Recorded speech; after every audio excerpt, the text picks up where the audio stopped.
Ciao amici e amiche del segno dei pesci, io sono Angela e questo è Exotericord ed è così che mi trovate sui social. Questo è l'oroscopo settimanale dal 3 al 9 novembre. Prima di iniziare vi ricordo che è una lettura generica, prendete solo ciò che vi risuona e se volete potete integrarla col vostro ascendente. In descrizione trovate le recensioni nei mazzi usati, i link per acquistarli e i link alle playlist per conoscere il significato delle carte della Sibilla Lenormand e della Sibilla italiana. Vi invito a iscrivervi e abbonarvi al mio canale per sostenere il mio lavoro. Vi ringrazio moltissimo se lo farete o l'avete già fatto. E adesso partiamo con la lettura, andiamo ad inquadrare come andrà la vostra settimana, le vostre energie a livello personale, i segni dei decali d'attenzione e poi vedremo l'amore e il lavoro e le finanze. Allora, come prima carta troviamo queste nuvolette che effettivamente potrebbero essere un po' fastidiose e portarci delle complicazioni e confusione.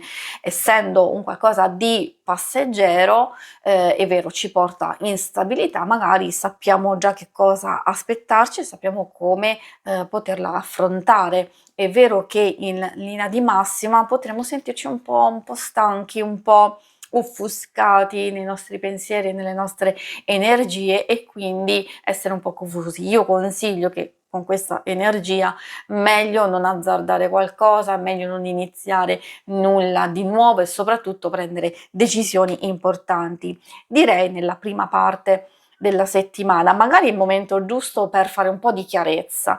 Dico questo perché essendoci la carta dell'anello ha a che fare con gli accordi, con gli impegni, con l'unione magari delle proprie idee, confrontarsi, unire le proprie forze, magari insieme a qualcuno. Parla anche di conforto, di sostegno, di aiuto che ovviamente è in equilibrio e è qualcosa anche di reciproco. Un patto? Certo, assolutamente sì, un patto, quindi prendere un impegno nei confronti di qualcuno o far sì che venga rispettato questo accordo, questo patto. Poi troviamo la carta della fanciulla o del fanciullo che si riferisce a notizie e occasioni che possono aprire a un nuovo inizio, a una nuova fase, quindi a portarci cose nuove. Da un lato fa riferimento anche a cose belle, positive, una distrazione, divertimento, qualcosa di spensierato che ci può far stare bene o addirittura magari è proprio un qualcosa che salta fuori nel corso della settimana che vi porterà belli fiduciosi e proprio carichi di energia verso questo nuovo inizio o una spinta maggiore di cose che magari avete già iniziato precedentemente.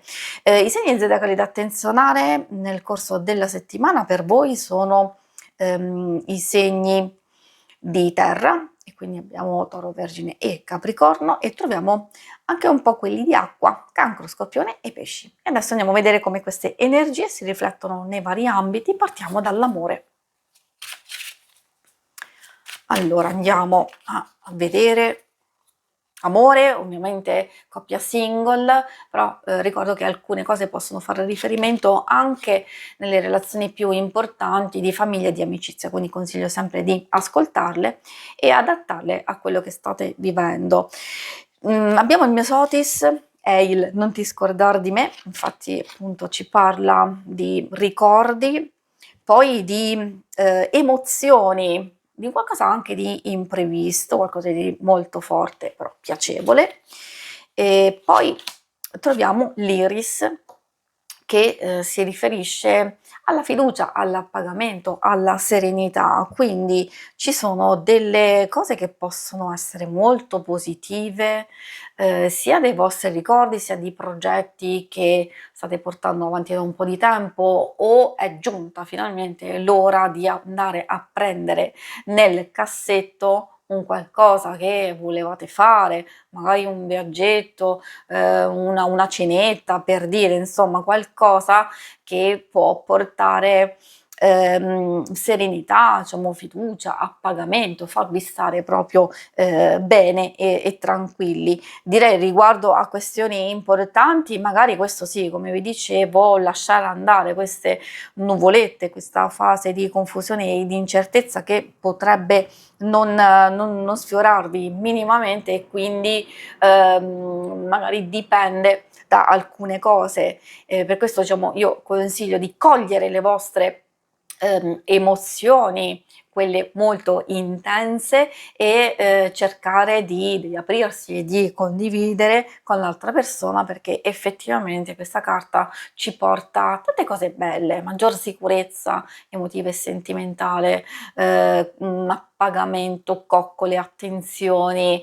Dall'altro lato per il single può essere positiva per una conquista, per riuscire a ricevere o a dare attenzione, soprattutto se vogliamo capire determinate cose. Magari c'è una conoscenza, magari c'è un qualcosa che voi sentite a livello di intuito, a livello interiore, e magari state cercando di verificare e di valutare in base ad atteggiamenti di una persona nello specifico. Quindi è vero, dipende da quello che state vivendo, e come vi dicevo c'è qualcosa che può avere a che fare anche con una conoscenza o una relazione precedentemente, e quindi in qualche modo poter tornare al ricordo o il rivedere, il risentire questa persona. E adesso andiamo a vedere la parte più pratica del lavoro e delle finanze.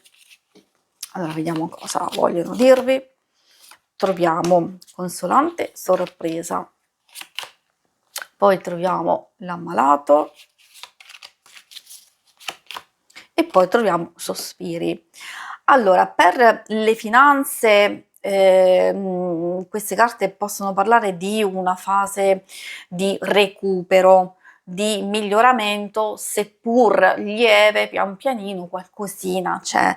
Magari ci sono delle cose che purtroppo inevitabilmente dovete aspettare, dovete verificare, o che devono ancora arrivare delle risposte, o comunque si devono fare dei solleciti. Comunque in qualsiasi caso si parla di attesa. Forse potreste essere anche bloccati, fermati da situazioni esterne. L'ammalato, è vero, purtroppo può fare riferimento a uno stato di stanchezza, di stress, non dico di malattia, però sì, purtroppo è quello anche il suo significato. Spero che non sia assolutamente il vostro caso, però direi che salta fuori qualcosa di positivo. Forse è un qualcosa che non si può realizzare e concretizzare nell'immediato, magari c'è bisogno di un po' di tempo e, come vi dicevo, un po' di attesa. Potrebbe essere il momento giusto di cercare di acquisire nuove idee, nuove informazioni, possibilità di nuovi accordi di sostegno, forse collaborazioni. Quindi direi che è una fase dove ci si deve concentrare tanto sulla pianificazione e sulla fase iniziale di qualcosa, e poi diciamo successivamente, quando avrete bene in mano tutto, dopo aver fatto ordine, dopo essere ben sicuri, allora si può iniziare. Però direi che si può anche arrivare a sistemare un qualcosa che è già in corso. Quindi questo vale un po' per tutto, ovviamente. Finanze, se ci sono dei problemi a livello lavorativo, se ci sono anche rapporti conflittuali, oppure problemi legati a cose di lentezze burocratiche, legali, eccetera. Quindi c'è questa nuova fase, ci sono queste nuove indicazioni, le possibilità, però come vi dicevo hanno bisogno di un po' più di tempo per manifestarsi e per realizzarsi. Si conclude qui la lettura, vi ringrazio per avermi seguita. Se volete, in alto a destra trovate il logo per iscrivervi al canale, mentre in basso trovate le schermate per vedere il vostro oroscopo mensile e il lunare quindicinale. Alla prossima, vi auguro una buona settimana, ciao!